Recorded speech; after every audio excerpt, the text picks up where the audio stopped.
안녕하세요. 효담입니다. 오늘부터는 무토일간으로 시작하는 일주에 대해서 다루어 볼까 합니다. 그래서 오늘은 무토일간의 첫 번째 시간으로 무후진 일주에 대해서 준비했는데요. 여러분 일주론 강의는 기초이론 모두 완벽하게 끝내고 듣는 것이 좋다는 것과 일주는 사주 전체의 특성이 아니라는 거 반드시 참고하시기 바랍니다. 자, 그러면 무진일주에 대해서 살펴보도록 하겠습니다. 무진일주는 일지 배우자 자리에 비견인 진토를 깔고 있는데 12운성으로는 관대에 해당이 됩니다. 진토 지장간 속에는 관성인 을목, 재성인 계수, 비겁인 무토가 들어 있습니다. 관성인 을목은 12운성으로 관대, 재성인 계수는 양지, 비겁인 무토는 을목과 같이 관대에 해당이 됩니다. 무토는 동물로는 곰에 비유하고 있습니다. 그래서 무토는 곰처럼 미련하고 무덤덤, 무뚝뚝, 무표정한 면이 있고 다소 공격적인 면도 있습니다. 또 무토를 저녁 노을, 일지 진토는 초택이라 해서 풀이 있는 연못을 의미하는데 저녁 노을 아래 초택을 바라보는 모습이 아름답다기보다는 쓸쓸하고 외로운 모습을 뜻하기도 합니다. 진토는 진간성 또는 진략성이라 해서 지략, 책략, 전략이 뛰어남을 의미합니다. 무진일주는 정관, 정제, 비견을 갖고 있어서 질서나 법을 잘 지키는 바른 생활과 고지식한 모습을 갖고 있습니다. 무토는 큰 산, 일지 진토는 용이니 큰 산속에 갇혀서 날아오르지 못하고 억눌려 있는 용의 모습입니다. 그러니 서두르지 말고 때를 기다려 승천할 수 있는 기회를 엿보아야 할 것입니다. 대기만성형으로 보시면 되겠습니다. 지장간을 잘 살펴보면 형제와 동료가 가족보다도 더 가까이 있습니다. 그래서 친구 일이라면 발벗고 나서는 사람일 것입니다. 무지는 암명합하니까 다정다감하지만 궁겁증제의 암명합이라 의처증이 심하고 재물 욕심이 강해서 전형적인 구두쇠의 모습입니다. 그리고 백호살에도 해당이 됩니다. 백호살의 특징을 살펴보면 자존감이 높고 독립적이고 고집이 세고 이기적이면서 욱하는 성질이 있는가 하면 카리스마도 있고 책임감이 강하면서 명예욕, 승부욕, 성취욕이 있습니다. 백호살은 사주 어디에 있어도 해당이 됩니다. 갑진, 을미, 병술, 정축, 무진, 임술, 개축 이렇게 7개가 해당이 됩니다. 백호살이 사주에 있다면 주관이 너무 강해서 주위 사람에게 상처 주는 말을 서슴지 않고 하기도 합니다. 사주가 약한 경우에는 백호살이 있으면 기질적으로 강한 면을 보충해 주니까 요즘 같은 경쟁의 시대에는 백호나 괴강이 있는 것도 나쁘지 않다고 볼 수 있습니다. 또한 예상하지 못한 사고나 질병이 암시되어 있기도 하니까 보험을 필수로 챙겨놓는 것도 좋을 듯 합니다. 무진 일주의 경우는 업상 대체가 될 수 있도록 봉사활동도 많이 하고 교육, 의료, 종교, 할인업 등의 직장을 갖는다면 좋을 것입니다. 그리고 무진일주는 괴강살에도 해당이 됩니다. 북두 칠성을 보면 국자 모양처럼 이렇게 생겼는데 손잡이 부분 말고 국자 머리 쪽 부분의 별 4개가 괴강에 해당이 되는 별입니다. 괴강은 주체성이 뚜렷하고 자존심이 강하고 우두머리를 뜻하는 리더, 보스, 대장의 기질이 있습니다. 여기 보시는 것처럼 무진, 무술, 경진, 경술, 임진, 임술 이렇게 해당이 되는 것입니다.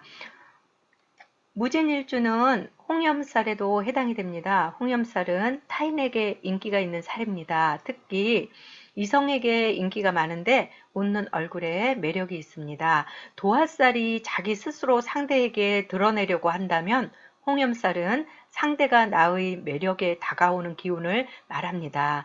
홍염살과 도화살은 주체가 누구인지를 염두에 두고 구분하시면 되겠습니다. 홍염살의 경우는 자기가 먼저 정을 주는 경우는 드물지만 상대의 적극적인 공세에는 약합니다.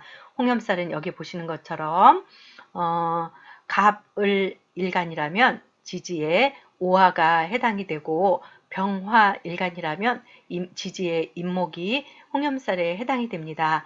여기 보시는 나머지는 참고해서 살펴보시기 바랍니다. 그럼 지장간을 살펴보도록 하겠습니다. 일지 배우자 자리에 비견인 진토는 12운성으로 관대에 해당이 되고 지장간 속의 관성인 을목도 관대에 해당이 됩니다. 그러니 대공 대좌입니다. 관대는 제복과 같은 것을 의미합니다. 그러니 사업보다는 제복을 입는 직업을 갖는 것이 더 좋을 수 있습니다. 군인, 검찰, 경찰, 의료인, 활인업 등의 강해 보이는 직업군에 종사한다면 무진일주가 가진 업상이 대체가 되나 그렇지 않다면 힘들게 살아갈 수도 있습니다.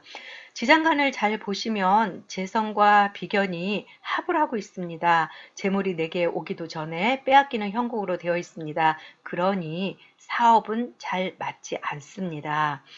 여명이라면 남편이 제복을 입는 직업이나 업상 대체할 수 있는 직업에 종사하는 것이 좋습니다. 그렇지 않다면 여명인 내가 가구주가 되어서 남편을 봉양해야 할 수도 있습니다. 남명의 경우는 자식이 제복을 입는 직업을 가질 수 있습니다. 그렇지 않다면 자식이 아픈 환자일 수도 있습니다. 지장간 속의 재성인 개수를 보면 양지에 해당이 됩니다. 일지 진토는 관대, 지장간 속의 개수는 양지에 해당이 되니 대궁 양좌입니다. 양은 12신살로 보면 천살에 해당이 됩니다. 천살은 하늘이 주는 숙명과도 같은 인연을 뜻합니다. 그래서 사업을 해도 돈을 벌기 어렵고 교육, 의료, 봉사 등과 종교, 활인업 등의 인연이 많습니다. 남명이라면 아내와는 전생의 업으로 만난 숙명적인 인연이니까 아내에게 잘해주어야 할 것입니다.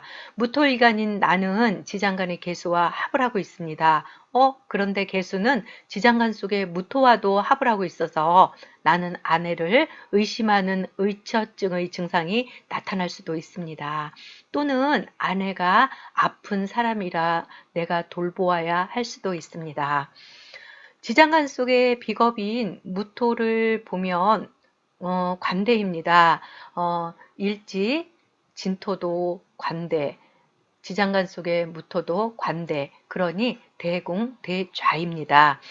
비겁이 대궁 대좌이니 잘나가는 형제가 있습니다. 그러나 잘나가는 형제지만 인격적으로는 성숙하지 못한 점이 있을 수 있습니다. 지장간 속의 비겁이 나보다 더 가까이 재성과 합을 하니 내 재물, 내 아내를 먼저 취할까 항상 의심하는 사람이 될 수 있습니다. 식상을 인종에서 살펴보겠습니다. 경금을 인종에서 보면 대궁 양종에 해당이 됩니다. 대궁의 양지라는 것은 환자복을 입은 사람으로도 볼 수 있습니다. 그러니 건강을 잘 살피면서 될 수 있으면 보험까지 챙겨놓는 것도 좋습니다. 무토일간이 식상으로 경신금을 쓰게 되면 말조심을 해야 합니다. 경신금은 칼과 같은 도구이니 말이 칼이 되니 남에게 상처를 주는 말을 잘하게 됩니다. 특히 자기 배우자에게 말을 함부로 하는 경우가 많습니다. 여명의 경우 자식과는 전생의 인연으로 만난 숙명적인 관계이니 잘 돌봐야 할 것입니다. 자식이 아플 수도 있는데 업을 닦는다는 생각으로 잘 키워야 할 것입니다. 자식은 업상 대체가 될 수 있는 교육, 의료, 봉사, 종교, 할인 등 또는 군, 검, 경 등의 직업을 갖는 것이 좋습니다. 인성인 병화를 인종에서 살펴보면 대궁, 대종에 해당이 됩니다. 어머니는 적극적인 분으로 제복을 입는 전문 직업을 가진 분일 수 있습니다. 공직이나 큰 회사에 다니시거나 다니셨던 분일 수도 있으나 만약에 그렇지 않다면 어머니는 아픈 사람일 수도 있습니다. 지금까지 이렇게 무진 일주에 대해서 살펴보았는데요. 정리하고 마치겠습니다. 무진 일주는 대궁대자 또는 대궁양자와 같이 관대와 양지에 놓여 있습니다. 관대라는 것은 제복일 수도 있지만 병원의 환자복도 될 수 있고 법을 위반해서 입게 되는 죄수복이 될 수도 있습니다. 건강을 잘 살펴서 보험 가입도 챙겨보시고 교육, 의료, 봉사, 종교, 할인업 등의 직업 분야로 업상 대체해서 살아간다면 좀 더 편한 삶을 살아갈 수도 있을 것입니다. 무지는 산속에 갇혀있는 용입니다. 하늘로 승천할 기회를 엿보고 있는 모습이라고 볼 수 있습니다. 그러니 열심히 자기 직분을 다하면서 때를 기다린다면 조금 늦더라도 대기만성할 수 있는 사람입니다. 서둘러서 일을 그르치지 말고 욕심 부리지 말고 때를 기다리는 것이 좋습니다. 오늘은 이렇게 무진 일주를 요약 정리해 보았는데요. 이 내용들이 무진 일주를 이해하는 데 도움이 되었으면 합니다. 일주는 사주 전체를 분석한 것이 아니고 일주만을 갖고 정리한 내용들이니 사주 전체의 구성에 따라서 반드시 달라진다는 거 참고하셔야 합니다. 이것으로 마치겠습니다. 감사합니다. 행복한 하루하루 되십시오.